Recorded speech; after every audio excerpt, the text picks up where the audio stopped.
Yo, what's up, guys? It's Storm bringing you guys a early card review for Peni Parker. So Peni Parker is an interesting card. She is a 2/3 on reveal card that adds a spider to your hand. She also gives you +1 energy if you merge a card with her. Now this is important because spider is a merge card that can then allow the card that they just merged with to move the next turn.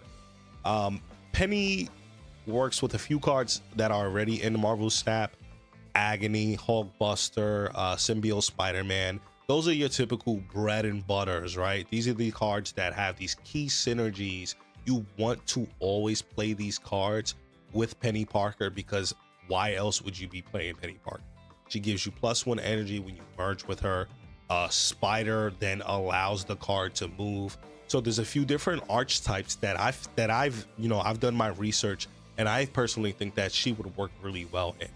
And before we move forward with that, let me actually show you guys the clip that Second Dinner actually showed us on how she works. So as you can see in the clip, you place her down, Agony will connect to her, and now you get free energy. So that's a really cool 1-2 combo right there. Here we have the spider connecting with Peni. Same thing with Symbiote, Spider-Man, and even Chimichanga, free 0-2 cost card that works.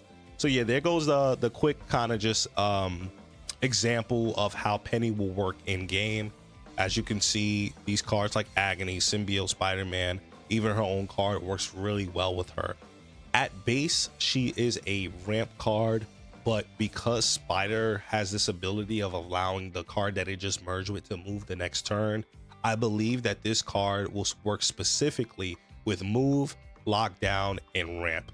Now, I'm gonna give my explanation for each. Move, it just makes sense, right? Allowing a card to have its own agency and move the next turn without having to use a Ghost Spider or Iron Fist or Madam Web is huge, right? On top of that, the power that Spider is giving a card is nothing to scoff at. Cards like Human Torch, as soon as you connect Spider to Human Torch, that's a 1/5.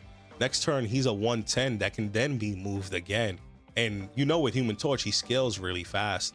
Another card that's interesting in the move archetype, well, destruction move archetype, is Phoenix Force. Phoenix Force loves this card because it's a ramp card, right? So if you find yourself, let's say this is a typical play line, you place down Agony, then you place down Peni, right? That next turn, turn 3, you now have a spider in your hand, but you also have 4 energy because Agony merged with Peni. So what you can do is now place Human Torch down with Spider. That's a free 1/5. And now you can destroy the Human Torch and summon Phoenix Force, which is crazy. You know, the combos are insane for what you can do with Peni. I mean, honestly, it's a snap condition. If you get Peni and Agony, you know, in the first 2 turns, it's honestly kind of crazy what this card can do. The reason why I don't give it a 5-star though is because I feel like this card won't fit into every deck. Sometimes cards like Peni can just create it could just create too many cards in your hand. Sometimes you just want these very specific plays, and honestly, creating a 2/6 that gives you +1 energy and can move once a turn, it's okay, but it's still not a lot of stats for essentially spending 5 energy to get this card out and to be moving and giving you the energy. So I don't see Peni going into a lot of decks. Yeah, so the second deck that I think that it will work really well with is Lockdown.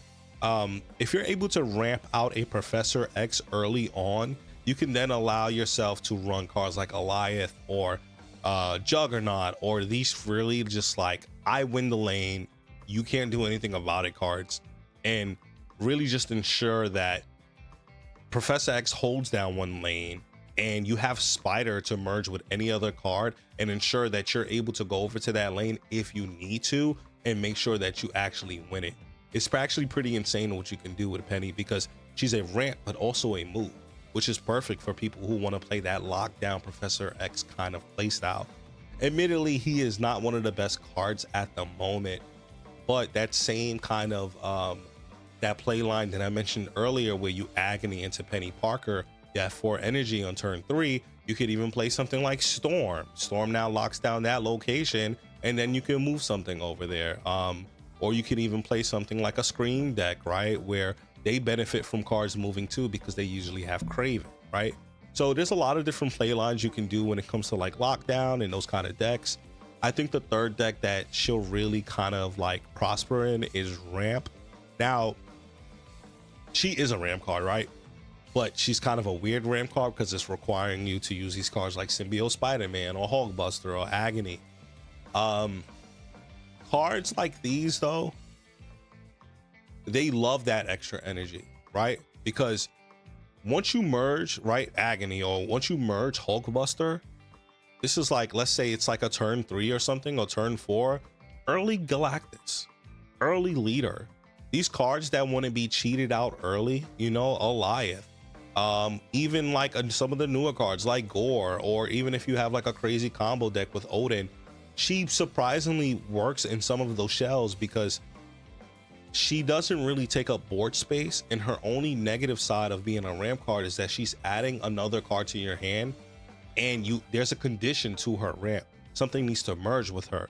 But again, if you're running Penny, you're going to be running these cards like Agony and Hulkbuster and Symbiote Spider.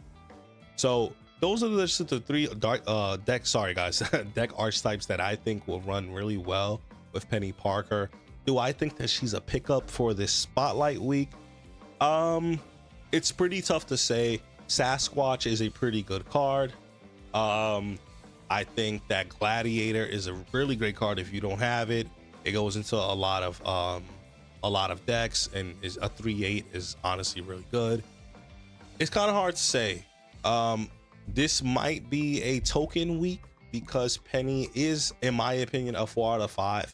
But again, she doesn't go into a lot of deck archetypes, right? So if you play any of these 3 deck archetypes, Move, Lockdown, and Ramp, and you really enjoy it, I would say pick her up. It can't hurt, right? So you might as well, you know? Yeah. But thank you guys for watching the video. I was really kind of iffy on Peni Parker at first, but as time going on, I kind of like did my research and really sees that she'll really turn out to be a pretty decent card. So yeah, I hope you guys enjoyed the video. I stream every Monday through Thursdays from 8 o'clock to 9:30 p.m. Eastern Standard. Come check me out. You know, I do it all the time. I'm trying to build up a community there. So yeah, thank you guys for making it through the video. Peace out.